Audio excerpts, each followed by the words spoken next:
Encore une fois, c'est quelques exemples, et évidemment, je vous invite à lire l'ensemble du document pour voir tous les projets qui sont inscrits dans le cadre de cette métropole fabricante. Et puisque le président de l'ENE est là, on peut notamment souligner, puisqu'on parlait de numérique, le soutien évidemment à l'ENE dans tout ce rôle qui consiste à aider les PME, PMI à aller vers la transition numérique. Et on sait, David Gainsel peut souligner quel retard on a en la matière.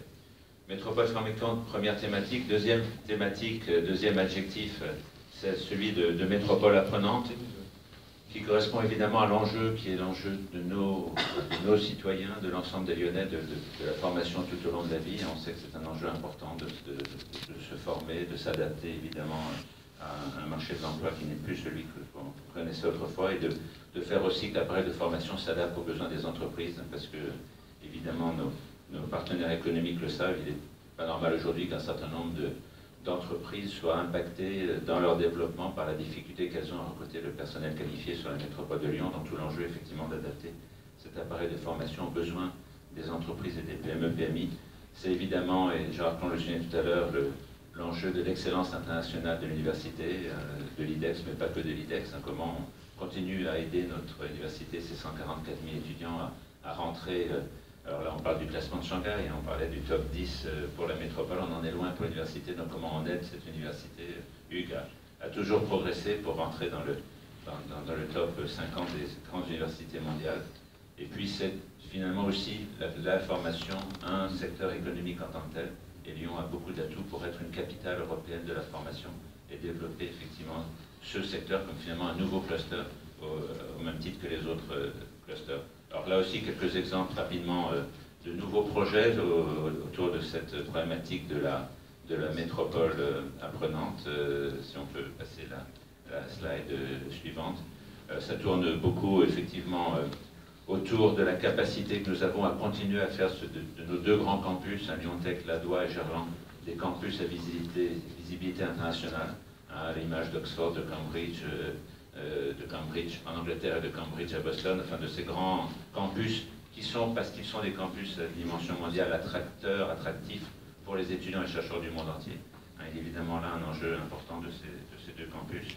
Je viens de souligner tout ce qu'on peut mettre en œuvre pour effectivement favoriser sur certaines filières des formations spécifiques, et notamment pour nos bénéficiaires du RSA, pour qu'ils puissent sur ces secteurs accéder à des emplois. Et on peut parler du numérique, on peut parler de la logistique, évidemment de l'environnement, des emplois à la personne, du BTP, et notamment de la transition énergétique. Beaucoup de secteurs aujourd'hui en tension sur lesquels on peut effectivement travailler.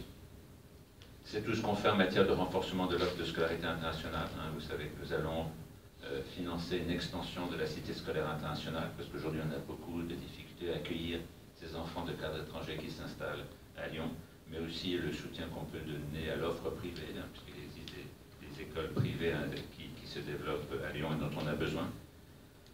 C'est attirer de nouveaux acteurs de la formation à Lyon, d'attirer de nouvelles écoles, de nouveaux acteurs pour conforter ceux qui sont déjà présents et initier de nouveaux projets. On peut notamment citer ce campus des métiers du numérique, un projet porté par la région et qui correspond là aussi à un enjeu important, celui de former plus de monde à ce métier du numérique. On a, je crois, Laurent, près de 8000 emplois aujourd'hui non pourvus en région Auvergne-Rhône-Alpes. On disait, c'est structurer un pôle de formation lyonnais comme vecteur d'attractivité. Et puis, c'est sensibiliser les collégiens, puisque la métropole a aujourd'hui cette compétence, sensibiliser nos jeunes dès le plus jeune âge à ces métiers industriels pour qu'effectivement, ils puissent s'orienter assez tôt vers ces métiers qui offrent des opportunités importantes d'emploi aujourd'hui, et que parfois les parents que nous sommes ont du mal à orienter leurs enfants très tôt vers ces métiers-là. Alors pour illustrer cette dimension de la métropole apprenante, on a souhaité avoir un petit témoignage de Guillaume Normand, qui est directeur régional d'Engie, pour qu'il nous parle effectivement de la manière dont ces grands groupes présents sur le territoire peuvent contribuer aussi à l'accompagnement de ces PME, PMI, et notamment comment on peut ouvrir, Guillaume, avant de parler du pacte de PME, ces centres de formation des grandes entreprises qui sont sur le territoire. Beaucoup de grandes entreprises nationales ont des centres de formation à Lyon, CEDF, Total, CRTE et d'autres.